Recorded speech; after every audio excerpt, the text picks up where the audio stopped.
and he came on to do one of his routines and ended up backflipping into my DJ booth.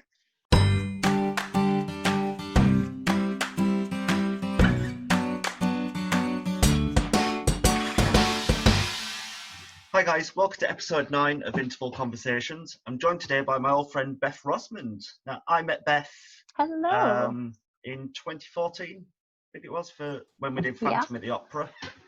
She was one of the Christines, stole the show every night. But since then, she's gone on to become professional as well. But before we get into that, Beth, how did you get your start in theatre? Where did it all kick off? Blimey. It's literally been going on since I was about 4 years old when I joined a young little Dram group. The same, because my dad used to do it. He was part of an Dram group, and then I ended up going with him on a Monday night and ended up absolutely falling in love with it. Yeah. So can you tell us about your show experience? Put my teeth back in. Show experiences. Yeah. So Dram shows. When I was younger, I'd do all the, the Oliver, Annie, all that kind of stuff. And then when I think I was about 14, let me try that again.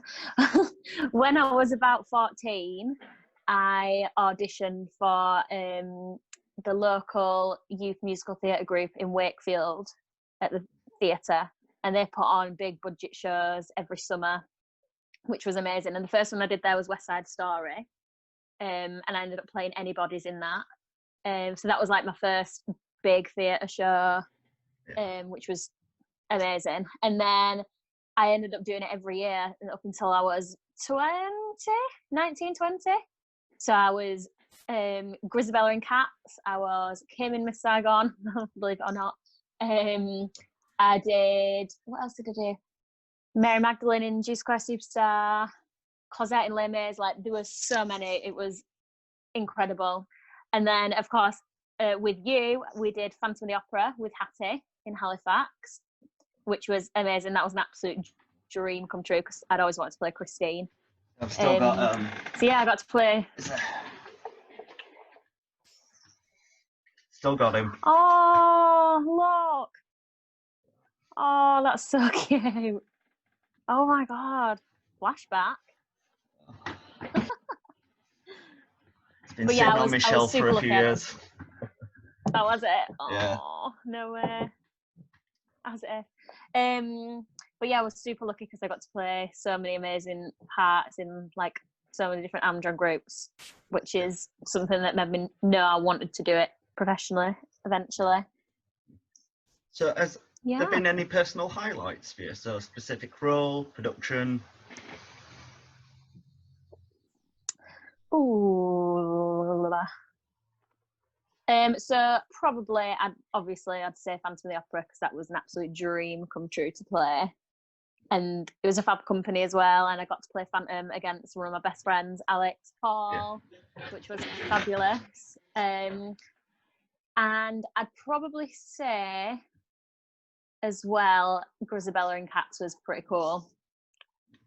That was a weird one because I really did not like Cats before I was in that show. I'm not a fan of the show. And no, I hated it. And I'm primarily not, I wouldn't call myself a dancer. So the thought of being in Cats terrified me. But I auditioned through the dance calls, got through the dance calls, and ended up as Grisabella, which was kind of the best of both worlds because I got to be in some of the big dance numbers and play Grisabella at the same time. But I had a lot of quick changes in that show, in and out of Grisabella all the time. So I had to change my costumes, my makeup, everything. It was mental. But that was such a cool show to be in. So you've sort of touched upon it already, but at what point did you first consider going professional? So I'd say it was something I'd always wanted to do from when I was younger, and I'd if anyone ever asked me, that was all I wanted to do. Then when I was about 14, I had a bit of a change of heart. I was like, no, I can't do it. It's too, because I'd heard a lot about the industry, and obviously it's super competitive. and I'd kind of been put off a little bit by that because I wasn't a very strong person back then. But then I think the turning point was probably cats, actually. When I found out I'd got into cats, I was like, because it was dancing. The dancing was the main thing that was putting me off, because I've always been the singer. And in this industry, you can't just be a singer. You can't just do something. You have to do everything. And when I realised that I was actually not as bad as I thought at dancing, I kind of clicked, and I was like, you know what? I'm just going to give it a go. So I auditioned for different unis and then ended up with a place, and it started from there, really. Oh, that's good. So can you tell us about Crete? How did that opportunity come about to work abroad? Yeah, Crete, wow. So I remember so well, I got an email from my agent saying I've got an audition to be an actor musician, singer musician for TUI. And I was like, oh, okay, yeah, cool, I'll go to the audition. And so I got on the train to London. This was before I lived in London. Got the train down. I was a bit apprehensive because I've never done an actor musician job before. I played the flute when I was younger.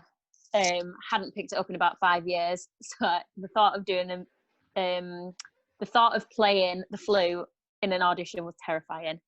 But I went to the audition, and on the day with the fabulous Pearson casting, and I got offered it a few weeks later.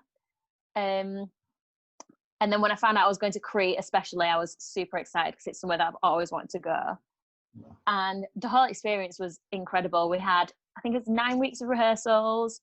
I ended up learning how to play the saxophone when I was out there, which I did not expect, but now it's on the CV, which is good. Yeah, we had 9 weeks of super, super intense rehearsals. We had I think it was 12 main shows and then about another 12 mini shows. I worked on as a kids entertainer as well, so I had all that on top. It was crazy, like there was so much to do, but once we were out there, it was just incredible. You're living in this beautiful, beautiful country, sun on you all the time. You only work evenings, so you get all the days to explore the island. It was the best. I'd 10 out of 10 recommend it to anyone. I'm in the wrong profession, Jesus. I know. It was incredible. So what would you consider the hardest thing is about working abroad? The hardest thing working abroad, I'd say there's a few things. Number one, I'm a massive family person. Yeah. And I struggled being away for 10 months because it's a long time when I'm so used to being around my family all the time. But it was super cute because they came out and surprised me in mid-contract, which I didn't know about. So that was super nice. But yeah, that was a tricky thing. I think I saw that video. And then I'd say the second thing. Oh, I think I saw that video. Wait. I cried like an absolute child. Oh. Yeah, it was so cute. I'd say the second thing would be it gets extremely repetitive. And you don't think it will, but doing the same thing. We had a two week rotation, and for 10 months we were on that rotation every day. And the thing is as well, as beautiful as the country is, and you get to spend the best time there, it gets a bit claustrophobic because you're stuck in that one place for so long, and you can't go out because you've got work every night. Yeah. So it does get repetitive and it does get hard, but at the same time you've got an amazing team around you. You're in the sun. You know, thank God these days we've got like FaceTime and everything, so we can keep in touch with everyone. Yeah. But yeah. What would you consider to be the most rewarding part of that job? Ooh. So I'd say two things. Because I worked doing the kids stuff as well. That was super fun when the kids would come and say, you made their holiday. Yeah. And like the parents would come up to you and say like, thank you so much because you've made my kids' holiday 10 times better. things like that. I remember we did this thing called the Postbox Challenge, where we set kids tasks and they'd come and leave us little notes through our postbox, and we'd go look on them. And there was one day from a young autistic boy who his mum had written it, saying that he'd never come out of his shell. They'd recently had a death in the family, all this, and they used to go there with that person, and they didn't think they'd ever be able to go back. But it said in the letter that they went back, and he came out of his shell so much doing like the stuff with us and how it had changed him.